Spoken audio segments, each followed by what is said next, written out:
एक ऐसी रियासत जिसने अपनी आज़ादी खुद हासिल की और पूरे भारत में इतिहास रचा, और जहां राजशाही से लोकतंत्र की ओर पहला कदम उठाया गया। देश का पहला प्रजामंडल जो कि ठियोग में बना।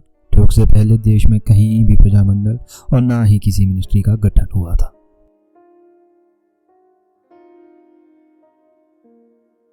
ठियोग ठकुराई क्योंतल रासत की एक जागीर थी।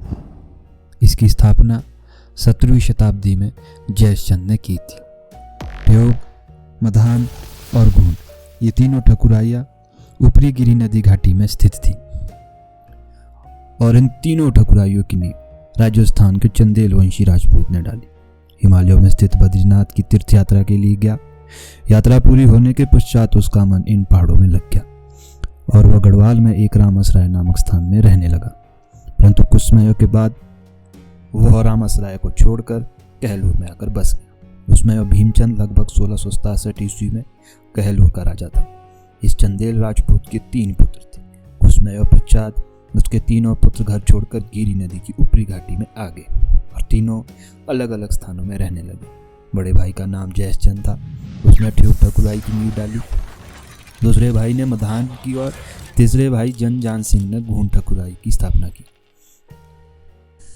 1810 ईस्वी में गोरखों ने अन्य 12 और 18 ठकुराइयों के साथ इन तीनों पर भी अधिकार कर लिया। 1815 ईस्वी में जब अंग्रेजों ने गोरखों को इस क्षेत्र से खदेड़ दिया तो ये ठकुराइयाँ भी अंग्रेजों के अधीन में आ गई। क्योंकि गोरखों से पहले ये तीनों क्विंथल के अधीन थी, इसलिए सरकार ने 11 सितंबर 1815 को इसे फिर से क्विंथल के अधीन कर लिया। और ये भी निर्णय लिया गया कि जो ये तीनों ठकुराइयाँ हैं ये क्विंथल के राजा को 500 रुपया वार्षिक नजराना देते रहेंगे, और क्विंथल का राणा इन ठकुराइयों की प्रजा की भलाई के लिए कार्य करे। और ये भी निर्णय लिया गया कि इन ठकुराइयों के ठाकुर क्विंथल के राणा को अपना स्वामी मानेंगे। गोरखा युद्ध के समय भूपचंद ठियोग का ठाकुर था। उसका व्यवहार ठीक ना होने के कारण सरकार ने उसे 1856 ईस्वी में गद्दी से उतार दिया था और 500 रुपया वार्षिक पेंशन लगाई गई थी। उसकी मृत्यु 1866 ईस्वी में हो गई। 1856 ईस्वी में जब भूपचंद को गद्दी से उतार लिया गया तो अगला उत्तराधिकारी हरिश्चंद्र को बनाया गया। हरिश्चंद्र का विवाह बलसन के राणा की पुत्री के साथ हुआ था। उसकी 1893 में मृत्यु हो गई।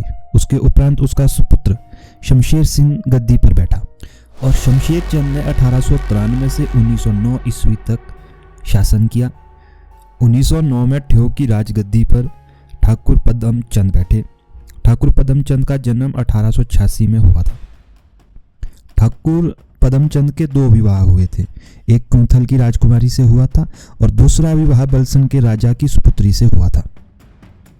ठाकुर पदम चंद की वर्ष 1940 में मृत्यु हो गई और उनका बड़ा बेटा ठाकुर करमचंद 1940 में राजगद्दी पर बैठा और इसका जन्म 30 नवंबर 1904 को प्राला में हुआ।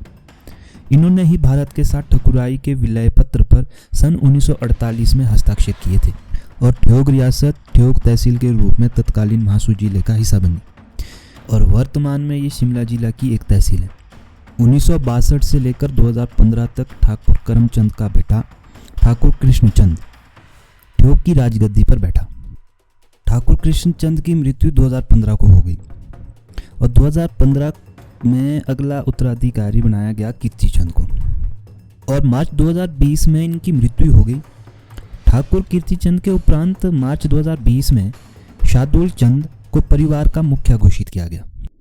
देखिए, ठियोग के राजा करमचंद को अपनी गद्दी इसलिए छोड़नी पड़ी थी। दरअसल ठियोग की जनता अपने राजा के प्रति मुखर हो गई थी और उन्होंने राजा की सत्ता को खत्म करने के लिए विरोध जताया और करमचंद की गद्दी छोड़ते ही यहाँ पर सबसे पहले लोकतंत्र की बहाली हो गई थी।